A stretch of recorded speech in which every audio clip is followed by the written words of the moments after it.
नमस्कार दोस्तों, मैं जितेंद्र कुमार।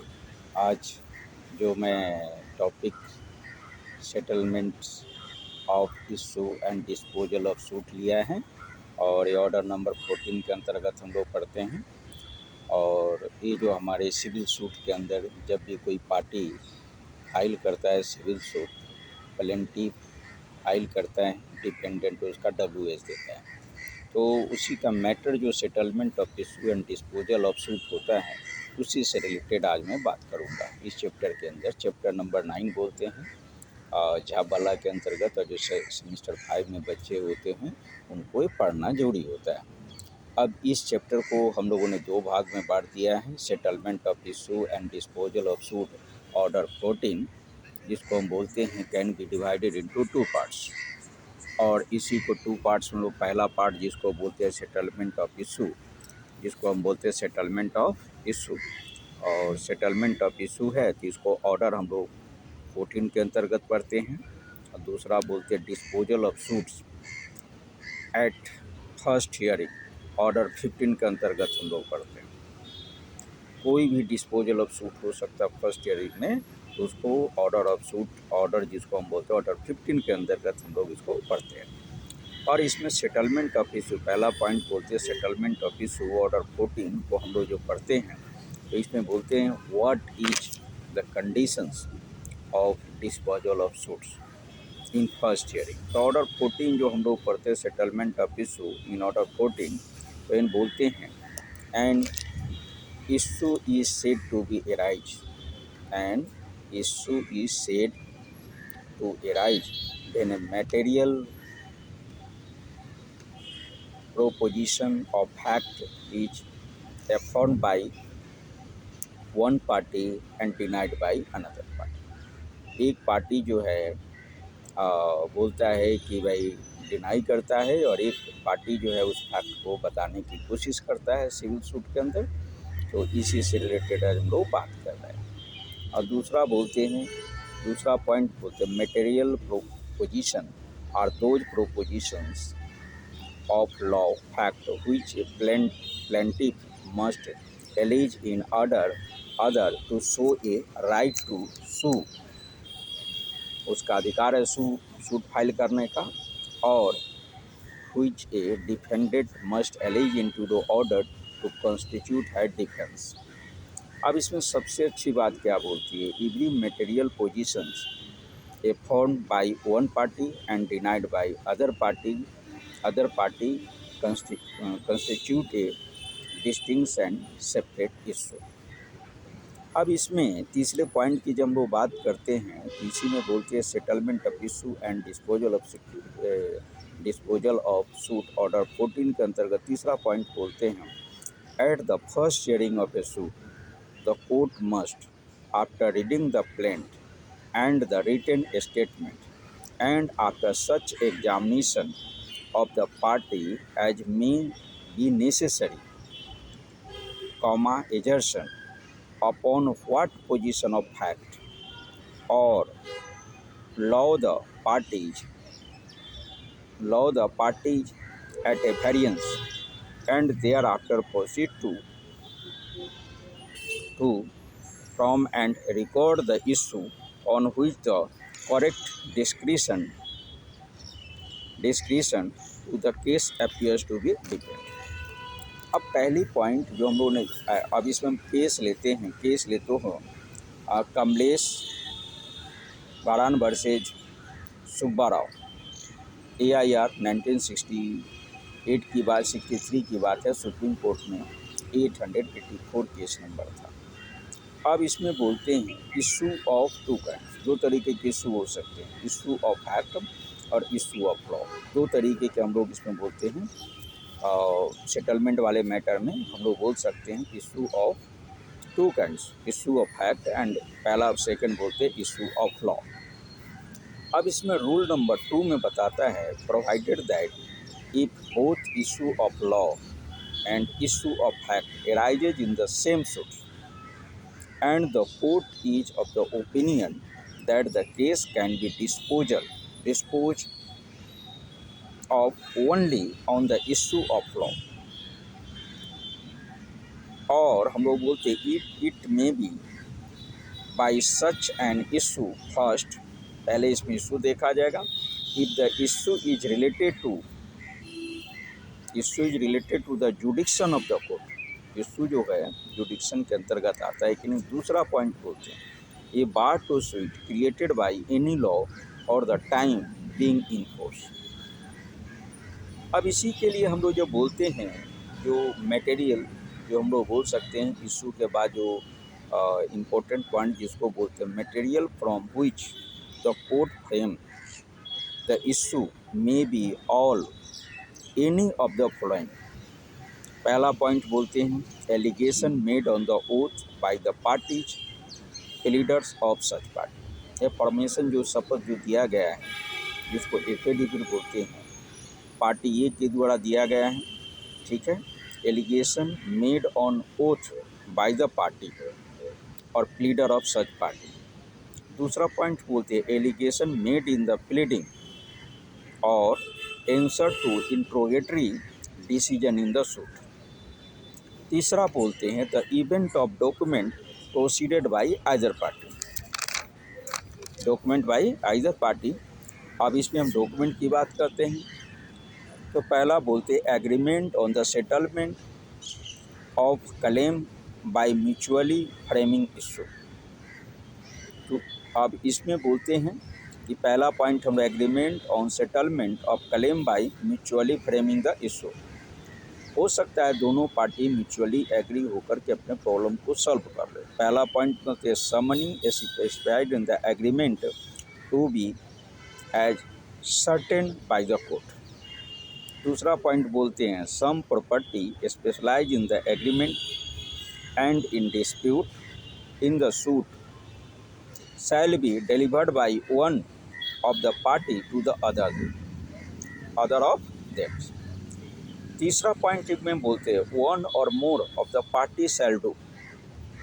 पहला point the court then proceed to record and by the issue and state its finding or decision thereon if the issue had been framed by the court। Fullest of the court must be satisfied, court को क्या होना पड़ेगा, satisfied होगा, तब जा कर के इसमें हम लोग बात कर सकते हैं। इसका भी पहला जिसको बोलते हैं that the agreement was duly executed by the party. जो एग्रीमेंट जो बना था दोनों के बीच में वो पार्टी के द्वारा है या नहीं। दूसरा पॉइंट हम लोग that they have a substantive interest in the decision of such question as aforesaid। तीसरा पॉइंट बोलते हैं that the same is fit to be filed and decided. अब इसमें हम लोग एक और पार्टी की हम लोग बात करते हैं तो इसमें क्या बोलेंगे आफ्टर स्टार्टिंग इट्स फाइंडिंग और decision on the issue the court has to pronounce judgement according to the term of the agreement and a degree follow upon the judgement so pronounced. ठीक है। अब कोर्ट जो judgement जो देती है उसमें पहला पॉइंट क्या आता है, पहला पॉइंट आता है डिपेंड्स अपॉन एग्रीमेंट और they have to pronounce judgement. अब बी पार्ट बोलते हैं, B part disposal of suit at first hearing. Order 15 के अंतर्गत हम लोग पढ़ते हैं। ऑर्डर 15 मेक्स प्रोविजन और suit where it appears at the first hearing of the suit that the party are not a issue on any question of the law of the fact। अब disposal of suit के लिए कई criteria हैं, उसको हमको देखना है। The court can act once pronounce a judgement. दूसरा पॉइंट बोलते हैं if there are several defendant and any one of the defendant is not a issue with the plaintiff of on any question of the law or fact, full stop, the court may at once pronounce judgment for or against such defendant and the suit is then proceeds with only against the other defendant। दूसरा point हम बोलते हैं disposal of suit में, जिसको first hearing का reason क्या हो सकता है। It is also provided that when the party are at issue on the same question of law or fact and issue have been framed by the court, if the court is satisfied that no further agreement is necessary for deciding the suit and that no justice with result if the suit is concerned with the forthwith. पहला point बोलते it may be proceeded to determine such issue and pronounce judgement accordingly, or provided that the summon had been issued for the final disposition of the suit, is shown for so doing and reason for the adjournment are recorded in writing. अब हम बोलते हैं the court fixes a fresh date for the further hearing of suit and may makes such order as it to think fit for the cost occasioned by the adjournment or such higher court as the court may be deem it. अब इसमें हम rule की बात करते हैं। Rule number first बोलते हैं 1 जुलाई 2002 का मामला है। Provided that no such adjournment shall be granted more than 3 times to party during the hearing of suit. Rule number 3C में रूल नंबर 1 बोलते हैं then lay down the 5 subsidiary rules governing documents which are follow. पहला हम लोग बोल सकते हैं if the hearing of the suit has commenced, it must be confined from day to day until all the witnesses have been examined, rules unless the court find for exceptional reason to be recorded the adjournment of the hearing beyond the following day is necessary. दूसरा point बोलते हैं no adjournment to be granted at the request of a party except where the circumstances are the beyond the control of that party. Second point में आता है the fact that the party lawyers is engaged in another court is not a ground for shortening on adjournment. तीसरा के बाद चौथा point होते illness of the lawyer. अब इसमें रूल नंबर 2 लगता है।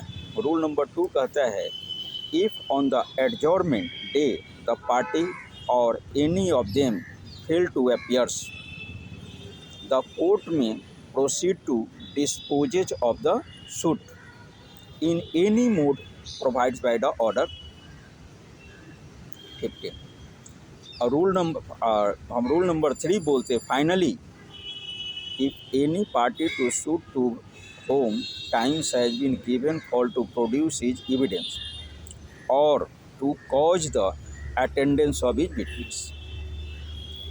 अब हम लोग बोलते हैं तो कोर्ट में notwithstanding such default. पहला बोल सकते हैं proceed to decide the suit forthwith if the party are present in the court। दूसरा बोलते हैं proceeds under rule 2 if party are or any of them is absent। अब यहाँ पर दो चीज़ें ऑर्डर 14 और ऑर्डर 15 की जो हमने बात किया, या तो पार्टी प्रेजेंट है और पार्टी अब्सेंट है। ये दोनों पार्टी अगर प्रेजेंट और अब्सेंट है, जैसे प्लेंटिव अब्सेंट है तो डिफेंडेंट है और डिफेंडेंट प्रेजेंट है तो प्लेंटिव जनरली अब्सेंट नहीं होता है, जनरली अब्सेंट डिफेंडेंट होता है। दोनों प्रोस्पेक्ट हो सकता है। तो इस प्रोस्पेक्ट के केस में और जब जज को लगता है कि भाई इसमें से दोनों पार्टी में से कोई नहीं आ रहा है, तो इस केस में केस को डिस्पोज कर देगा। और डिस्पोज के साथ साथ क्या कर देंगे, वो जो कोर्ट का जो होता है वो केस क्या हो जाएगा, डिस्पोज हो जाएगा। और कोर्ट जब डिस्पोज हो जाता है तो कोर्ट के पास पावर होता है कि वन साइडेड ऑर्डर कर देगा और एक्स पार्टी ऑर्डर दे देगा। एक्स पार्टी जजमेंट जिसको बोलते हैं, और एक्स पार्टी जजमेंट जो होती है इंटरलोकेटरी ऑर्डर के अंतर्गत आता है। इसका कोई भी अपील डिवीज़न में नहीं जा सकता, बट हाई कोर्ट के पास पावर होता है। तो उस पावर के अंदर अगर हाई कोर्ट को लगता है कि if you are going to from lower court to higher court में, मतलब हाई कोर्ट के अंदर अगर उनको लगता है कि इसमें फिर अमेंडमेंट किया जा सकता है तो करेंगे, दे हैव डिस्क्रिशन पावर। और नहीं लगता है तो वो एक्स पार्टी ऑर्डर का कोई भी सॉल्यूशन नहीं है, कोई भी आंसर नहीं है। वहाँ से भी केस को क्या कर दिया है, डिस्पोजल कर दिया जाएगा। सूट को ही क्या कर दिया जाएगा, डिस्पोज कर दिया जाएगा। और उसी को बोलते हैं disposal of suit at first hearing. Order 15 के अंतर्गत हम लोग पढ़ते हैं, और इसके लिए बहुत बहुत धन्यवाद। ये हमने देखा सूट्स जो था, सूट जो होता है प्रॉपर्टी से रिलेटेड होता है, इंटेलेक्चुअल प्रॉपर्टी से होता है, लेबर से रिलेटेड होता है। किसी भी पार्टी को किसी भी तरीके का डैमेज एज हुआ है तो उस कंडीशन में आप सूट फाइल कर से। ये हमारा general remedy is provided by the constitution of India, by the law. So हम इस सूट का इस्तेमाल हम लोग डिस्पोजल होने के पहले और डिस्पोजल होने के बाद हम लोग के पास एक्स पार्टी ऑर्डर जो मिलता है तो उसका कोई इंटरलोकेटरी ऑर्डर होता है तो उसको हाई कोर्ट के पास पावर होता है, इसको डिस्क्रिशन पावर होता है, बाद बाकी किसी के पास पावर नहीं है, और इसका कोई प्रॉपर सेक्वेंस सॉल्यूशन नहीं है। इसीलिए दोस्तों डिस्पोजल ऑफ सूट के पहले आपको कोशिश करना चाहिए कि आपका केस किसी भी कंडीशन में फर्स्ट हियरिंग में डिस्पोज ना हो।